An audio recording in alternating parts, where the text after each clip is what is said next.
दोस्तों अच्छा से बनी है कि मैं सुता पे मेरे को जल्दी जल्दी सवेरे सवेरे उठा के देना कि यार चुने आया खड़े तो सुता पे मैं कि यार चलो मैं उठी ना वाले फुटी छुटी अपनी चुनी पी ढेरी लगी पी आखिर जल्दी वन चुने आया खड़े खेत वाले पास तू पे थिया और मैं मोटरसाइकिल दोस्तों में छिके सलाह मारे तो सीधा पहुंच गया अपने खेत वाले पास एडू फटे आए खड़े चुने दे बाहर के फुल आए खड़े तो मोटरसाइकिल या अपने इतना कन खड़े भाई और सारे आए खड़े वाल मैं खेत वाले पास आवे ना ये अपने से ले लिया हाँ दे अपने खेत जबरदस्त तरीके से चुनी दे पिंड कपास माशाल्लाह लांधी पे गुज़श्ता दिनों में तो पहले दिखाया कपास लगी पी माशाल्लाह हूँ बिल्कुल थ्रेड चुके हैं वाल गर्मी के हालात ये हैं कि मेरे को पसीना शसीना आया कर मैं मुछा शुछा को वाट दे के वेंदा पिया मैं जो ही उतना कन पहुँचा दोस्तों भाई गर्मी मैं भाज दे आ गया वापस छां दे क्योंकि तक पता तारा भिरा यक्का बैठा रहंदे अंदर दुकान का काम होंदे वाल मैं टाइम डिठ मैं यार टाइम द 12 1 थिया खड़े गर्मी इतनी ज़्यादा है वाल मैं आवे नहीं थी जाल दे उत्ते दोस्तों वाल आज ही थू वीडियो स्टार्ट करें पे जिन्हें दोस्तों हाल तक भी राशिद भाई विला को सब्सक्राइब नहीं किया जल्दी नाल मार चल लाइक शेयर सब्सक्राइब करने आज दी मज़ेदार वीडियो स्टार्ट दोस्तों आप खेतों वाले पास आए खड़े आज माशाल्लाह भिरा तो में समझो कपास शपास लांदी पी माशाल्लाह बहुत अच्छी औसत भी आँदी पी बाकी तो मजीद दुआ करने बाकी भी अपने पूरे इलाके कपावा माशाल्लाह चुनीना पेन जोरो शोर कपावा दा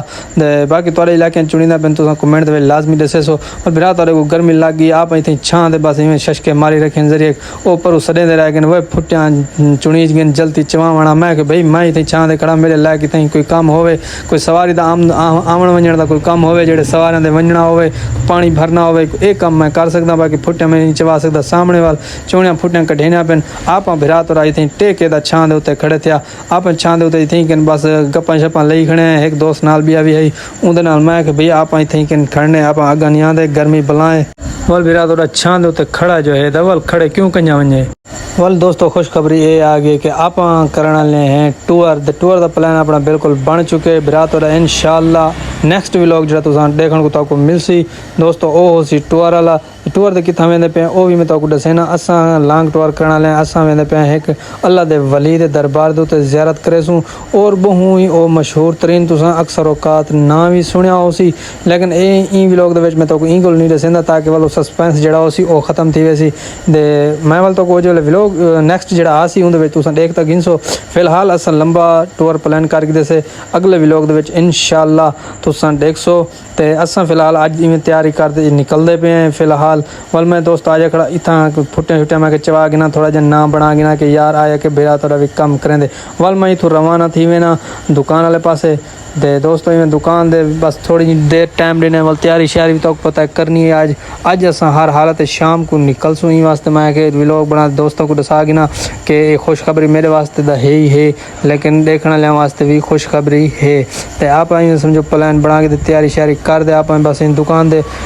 पहुँचे ही हाँ दे मोटे दी आ गई कॉल वाल मेरे को दुकान का शटल चाहते में कॉल आ गई वहाँ कि यार मैं फलानी जला थकना मेरे को जल्दी ना ला दे चावन गर्मी बहुत है वाल मैं ऊँ शटल वापसी बंद कर दे लेजेंडर दे चाबी लइए सलब मारे दे वाली में मैं समझो भजा रखे मैं कि यार मोटा ई ना आखे कि गर्मी दे विच आया खड़ा दे वाल मेरे को चेंदा नहीं दोस्तों मेरी हालत तो नज़र दी पी हो सी कि मैं गर्मी दे विच किवें वेंदा पिया बहरहाल कोई गल नहीं वाल मैं भी कहीं वेले कहीं जा आया खड़ा होना मोटा भी मेरे को चांद रहा वाल मैं कि यार मैं को ना चाहवा वाल आखसी मैं तो कुछ चाहना तू मेरे को नहीं चाहता लेकिन मैं वाल गर्मी को नहीं दीठा बिरात वाले में भजा रखे मोटरसाइकिल कड़पई वे ना दे वाल दोस्तों ये हर पासे हरियाली तुसां देते पे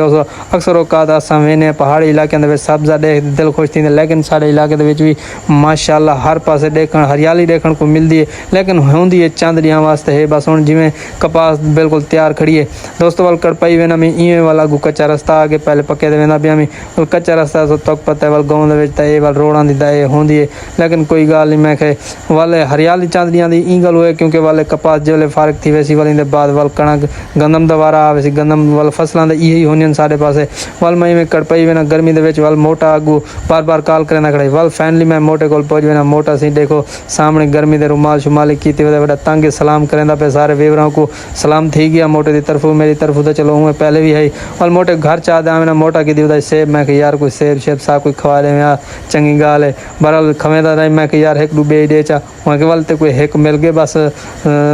मेहरबानी कर तू बे ना खा मैं घर ही कह वजन दोस्तों वाल मैं वाली बाद दुकान दे आवे ना उम्मीद तो दोस्तों ये वीडियो अच्छी लगी उसे अगर अच्छी लगी तो चैनल राशिद भाई को ज़रूर सब्सक्राइब करे सो।